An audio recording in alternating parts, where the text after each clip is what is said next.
Valderes, sou gestora de projetos do audiovisual aqui do Sebrae Paraná. E hoje a gente está com um convidado bem especial, bem legal, que é o Eric Krulikowski, que é um consultor de negócios, ele é professor da Dom Cabral, ele é diretor executivo da iSetor e trabalha conosco aqui no Sebrae desde 2015, né, nos ajudando, enfim, sendo um consultor de negócios do projeto de audiovisual. Eric, você coordenou, né, um trabalho, uma pesquisa, um estudo que foi feito com a Dom Cabral sobre o impacto econômico do audiovisual na economia do Brasil, né? Como é que você vê isso? Você acha que o mercado está crescendo, o mercado audiovisual está aquecido? Conta um pouco para nós sobre algumas informações que você coletou lá. O mercado audiovisual realmente ele tem números bastante significativos. O que acontece é que a gente coletou por diversas fontes e dados, conseguem captar o crescimento da produção audiovisual no Brasil. Principalmente a gente percebe um ritmo maior a partir de 2013, 2014.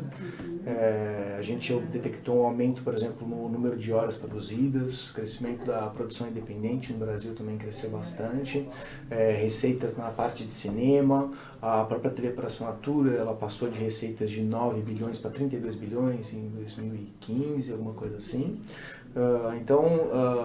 Quando a gente pega os números de todos os mercados, eles têm um crescimento cada vez maior. E isso é um pouco até fora do momento que a gente vê no Brasil, né? Enquanto a gente vê crescimento às vezes de 2 dígitos em alguns segmentos do mercado audiovisual, a economia do Brasil, apesar de estar recessiva, né, nos últimos 2 anos, mas o mercado audiovisual ele continua crescendo.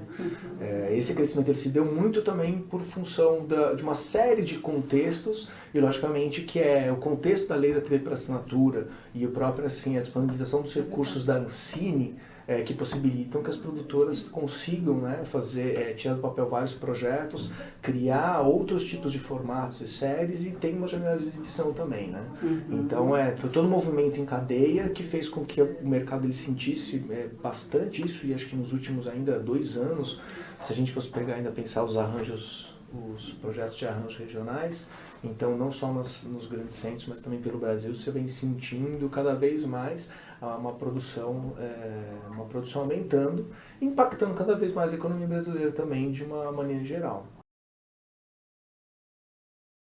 E sobre o contexto de multiplataformas, né? Eu acho que na pesquisa também tem algumas informações que vocês coletam lá. Como é que você enxerga o impacto dessas novas tecnologias no mercado? O que a gente consegue enxergar é que, por exemplo, quando a gente vai falar sobre VOD, que é o Video On Demand, então existem pesquisas que traçavam que o Video On Demand passaria de uma receita estimada de 21 bilhões em 2014 para 40 bilhões no mundo em 2018. Então ele quase dobraria. No Brasil ele praticamente quase dobraria também nesse mesmo período. O Brasil também teria um crescimento de 33% ao ano só das receitas de VOD, né? Logicamente que a gente tem outros números que também falam sobre a questão do crescimento de outros mercados que vão envolver a tecnologia de produção audiovisual, né? Então, se a gente for falar, por exemplo, mercado de realidade virtual, então tem um mercado que vai passar tem estimativas da Greenlight de 7 bilhões para 2017, vai passar para 42, se não me engano. Na verdade, vai passar de 7,2 bilhões em 2017 para 74 bilhões em 2021. Nossa, em pouco tempo. Em pouco tempo. Na verdade, a maioria dessas receitas elas devem aumentar muito. São crescimentos de 2 dígitos, são crescimentos assim, muito grandes, entendeu? Porque se a gente for pensar, é muito natural para a gente hoje pensar que existe Facebook, existe um YouTube, quase virou natural na nossa rotina. Mas se a gente for pensar o que era a nossa rotina em 2010 ou mesmo 2012, o Netflix hoje é tão popular, mas em 2012 praticamente ele tinha muito pouca base aqui no Brasil, né? É verdade. Então, em muito pouco tempo, muita coisa mudou, muito da indústria se transformou, e o que acontece é que a gente hoje tem novas plataformas, novas tendências de consumo, com novos dispositivos, e que esses mercados vão criando cada vez mais a possibilidade das pessoas consumirem conteúdo audiovisual e vídeos, né? Então, as horas que as pessoas passam consumindo vídeos, elas aumentaram. Onde as pessoas elas assistem os vídeos no ônibus, cada um com o celular. Né? Então isso aumentou o número de horas, aumentou a produção. Então você tem realmente uma tendência que os conteúdos sejam produzidos para muitas plataformas, as histórias aconteçam em muitas plataformas. A gente tem visto falar muito sobre internet das coisas, inteligência artificial, a própria realidade virtual, aumentada, realidade mista, enfim, é um fuzuê de coisas aí. Isso vai impactar mesmo a produção audiovisual, né? Como que as produtoras, como é que você vê isso no dia a dia das produtoras? Isso daí essa é uma coisa que ainda a gente vai passar por muita adaptação, né? Existem muitas tecnologias que ainda não foram criadas, e na verdade o que acontece, se a gente for pensar, a indústria já está pensando em qual seria o dispositivo que vai substituir o smartphone. Sim. Né? Então existe um pensamento de substituição do smartphone nos próximos anos. Então quando a gente começa a pensar nesse grande ciclo de transformações nos dispositivos, o que acontece é que as produtoras elas não têm que se adequar a um tipo de perfil de dispositivo específico. Talvez elas devam pensar mais em como é que elas têm que ficar o tempo inteiro adequando a novas janelas e formas de produção de conteúdo audiovisual, sabe? Porque hoje em dia, na verdade, você tem muita forma de consumir o conteúdo. Que pode ser pelo celular, pode ser, como eu disse, na realidade aumentada. Você tem formas de você produzir conteúdo que daí o cara ele vai com o celular, e parte do conteúdo está no celular, parte na TV, parte no cinema, e daí ele tem conteúdo online, conteúdo offline, que é o que também a gente chama de conseguir encadear umas narrativas, universos expandidos, que é quando a gente fala de transmídia. Então, não sei se as produtoras vão realmente se adequar a um tipo de plataforma.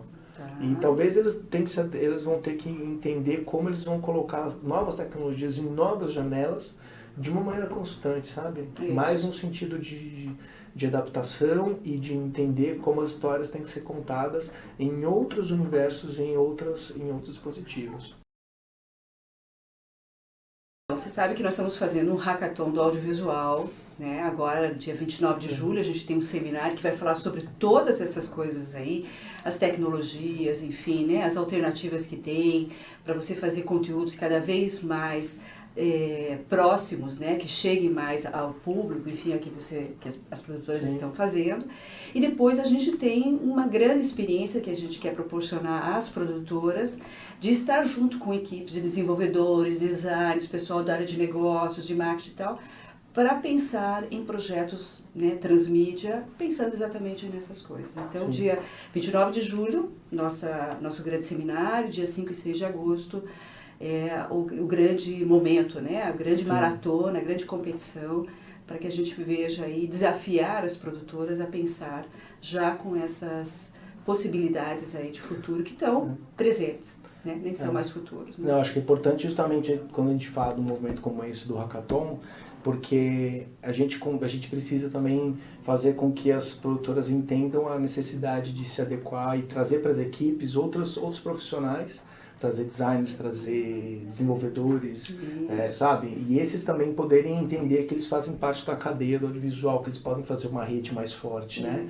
E entender também que a gente hoje, o que vai valer é uma boa história, entendeu? O que vai prender o público por uma boa história ser contada. Então eles têm que pensar em como é que o público consome boas histórias e que histórias que eu quero contar, porque no fundo é isso que a gente tem que fazer uma junção, né?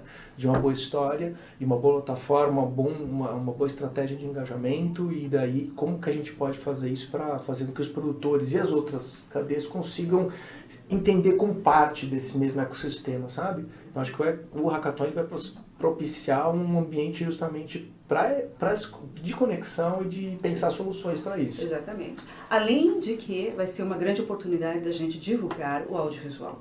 Porque eu acho que exatamente esses profissionais que giram em torno, talvez não conseguiram perceber ainda a importância, né, que vem justamente dessa pesquisa, desse estudo, sobre o mercado audiovisual, o quanto ele está crescendo, o quanto ele é um grande apostador, né, em termos de desenvolvimento de conteúdos, de projetos e tal. E quanto ele ainda vai crescer, né? Porque a gente acho que a gente nem viu o mercado ainda na potência máxima do que ele tem capacidade. Que a gente começa a pensar em produção, a gente ainda não viu. Legal. Eric, super obrigada, foi ótima a nossa conversa e a gente espera todo mundo para estar lá no nosso hackathon do audiovisual. O hackathon está dividido em 2 etapas, né? A gente vai ter um seminário que a gente está chamando de Esquenta Hackathon, que é justamente onde a gente vai trazer muitos conteúdos que vão inspirar, né, as equipes, né, as pessoas que vão se inscrever sobre as várias temáticas que giram em torno exatamente desse tema, né, conteúdo, desenvolvimento de conteúdo em várias plataformas, enfim, como que essas coisas se conectam. Então a gente vai ter vários profissionais aqui de Curitiba, feras mesmo que estão vindo de São Paulo e do Rio, que vai disponibilizar um pouco do seu tempo nesse dia para falar sobre temas como realidade virtual, inteligência artificial, né, tendências de consumo, branded content e vários outros temas. Dia 29 de julho, aqui no Sebrae, durante o dia todo. E no dia 5 e 6 é o dia da grande maratona. Então, é onde a gente começa no início da manhã, né, recebendo as pessoas inscritas. Nós vamos montar as equipes justamente para a gente poder garantir que a composição de cada equipe, a gente tenha sempre alguém do audiovisual, uma produtora, que a gente tenha o pessoal de desenvolvimento, o pessoal de design também e outros profissionais que vão se inscrever. E aí começamos, né, durante o dia com uma série de atividades, desafios ao longo do dia, de sábado e domingo, e ao final as empresas, né, as equipes, não as empresas, as equipes elas fazem o seu pitch, a sua apresentação do seu protótipo para uma banca e também aí a gente vai escolher o melhor projeto, a melhor proposta apresentada. Então, você se inscreve no nosso site, né, no hot site do evento e participa do seminário. O seminário é gratuito, o maratona ela tem uma taxa de inscrição de R$30. Se inscreve lá dentro do site lá e a gente se vê dia 29 de julho aqui no Sebrae. Obrigada.